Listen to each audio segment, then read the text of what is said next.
మహిమ కలుగును గాక. అందరూ సంతోషంగా ఉన్నారని ఆశిస్తున్నాను. మరొకసారి దేవుడిచ్చిన వాగ్దానాన్ని మనం జ్ఞాపకం చేసుకుందాం. యెషయా గ్రంథము 43వ అధ్యాయము 4వ వచనం. నీవు నా దృష్టికి ప్రియుడవైనందున ఘనుడవైతివి. నేను నిన్ను ప్రేమించుచున్నాను కనుక నీకు ప్రతిగా మనుషులను అప్పగించుచున్నాను, నీ ప్రాణమునకు ప్రతిగా జనములను అప్పగించుచున్నాను. మరి ఈ యొక్క వాక్యము యాకోబుకు గురించి చెప్పడం జరిగింది. యెషయా గ్రంథంలో వ్రాయబడింది. యెషయా మరొకసారి జ్ఞాపకం చేస్తున్నాను, షేక్స్పియర్ ఆఫ్ ఓల్డ్ టెస్టిమెంట్. అలాగే పౌలు షేక్స్పియర్ ఆఫ్ న్యూ టెస్టిమెంట్, క్రొత్త నిబంధనకు. షేక్స్పియర్ అంటే మరి ఇంగ్లీష్ సాహిత్యంలో చాలా గొప్ప కవి. ఎన్నో ప్లేస్ పద్యాలు రాశారు, తర్వాత డ్రామాలు రాశారు. మరి షేక్స్పియర్ ఆ కాలంలో రాసినటువంటి డ్రామాల్ని మరి స్టేజ్ మీద నటులతో అలాగే జరిగేవి. అంత గొప్ప షేక్స్పియర్ ఆయన పేరు. మరి యెషయా గ్రంథకర్త కూడా అంత చక్కగా పద్య రూపంలో, గద్య రూపంలో మరి దేవుని వాక్యాన్ని, దేవుని దర్శనాన్ని చూసినటువంటి వ్యక్తి. యాకోబుకు ఇచ్చినటువంటి వాగ్దానము మనందరికి కూడా అని మనము తెలుసుకొని దేవుని దృష్టిలో మనం ప్రియులు అని అనుకున్నప్పుడు మాత్రమే ఈ దీవెనలన్నీ కూడా మనకి వస్తాయి. దేవుని దృష్టిలో మనం ప్రియులము, మన దృష్టి కాదు. దేవుడిస్తున్న వాగ్దానము దేవుని దృష్టిలో ప్రియులం. ఎందుకంటే దేవుడు యేసు ప్రభుని లోకానికి పంపించారు. యేసు ప్రభుని అంగీకరించిన వారందరూ కూడా దేవుని దృష్టిలో ప్రియులు.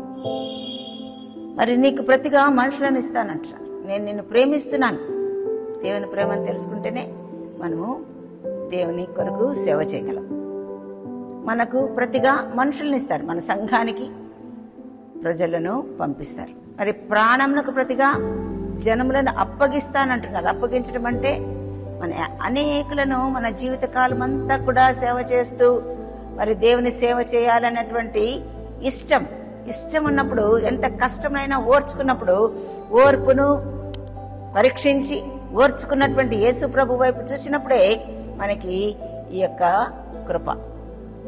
కృప పొందుకోవడానికి పరిశుద్ధాత్మ మనకి ఎప్పుడు కూడా ఆదరణకర్తగా ఉండి ఎప్పటికప్పుడు మనల్ని చాలా చక్కగా నడిపించేటువంటి పరిశుద్ధాత్మ సహాయంతో మనము మన ప్రాణ పర్యంతము, మన జీవిత పర్యంతము దేవుని సేవ చేయడానికి మనం ఇష్టపడినట్టయితే మన ఇష్టాన్ని కష్టమైన ఇష్టంగా మార్చుకొని ఇష్టమైనటువంటి మిగతా వాటినన్నిటినీ త్యాగం చేసి ఇష్ట దైవాలను విడిచిపెట్టి హృదయంలో యేసు ప్రభుని మాత్రమే ఆరాధ దైవముగా కలిగి ఉన్నప్పుడు పరిశుద్ధాత్మ మనల్ని నడిపిస్తారు.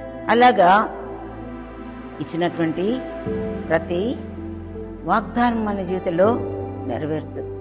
ఆదికాండము 1వ అధ్యాయము 1వ వచనంలో ఉంటుంది. హీబ్రూలో బెరెషిత్ అని ఉంది. అంటే ఇన్ ద బిగినింగ్, ఆదియందు అని ఉంటుంది. అక్కడ ఆదియందు దేవుడు భూమి ఆకాశములను సృజించెను. తర్వాత 2వ వచనం, భూమి నిరాకారంగాను శూన్యంగాను ఉండెను, జలముల మీద పరిశుద్ధాత్మ అల్లాడుచుండెను. అంటే మొదటి వచనానికి 2వ వచనానికి చాలా గ్యాప్ ఉంది. ఎన్నో సైన్స్ కూడా చెప్తుంది, ఎన్నో వేల సంవత్సరాల పీరియడ్ అనేది అక్కడ ఆ కాల పరిమితి జరిగింది. ఆ కాలంలోనే సాతాను భూమి మీదకి పడద్రోయబడడం, భూమి నిరాకారంగాను శూన్యంగా మారడం, ఆ తర్వాత నూతన సృష్టిగా జరిగింది. అప్పటి నుంచి మాత్రము దాదాపు 6000 సంవత్సరాలే. కానీ 1వ వచనం నుండి 2వ వచనానికి మధ్యన చాలా ఎన్ని సంవత్సరాలు ఉన్నాయో మనకు తెలియదు. సాతాను రాజ్యము భూమి మీద జరిగింది. కాబట్టి ఆది కాండంలో ప్రతి విషయం కూడా ప్రారంభం జరుగుతుంది. ప్రారంభం అంతం వరకు చదివితే మరి దేవుని యొక్క ప్లాన్ తెలుస్తుంది, మరి మన జీవితము అన్ని కూడా తెలుస్తుంది. కాబట్టి ఆదికాండము మొదటి నుంచి తెలుసుకున్నప్పుడు మనం దీవించబడతాం. దేవుడు మనందరినీ, మిమ్మల్ని అందరినీ దీవించును గాక.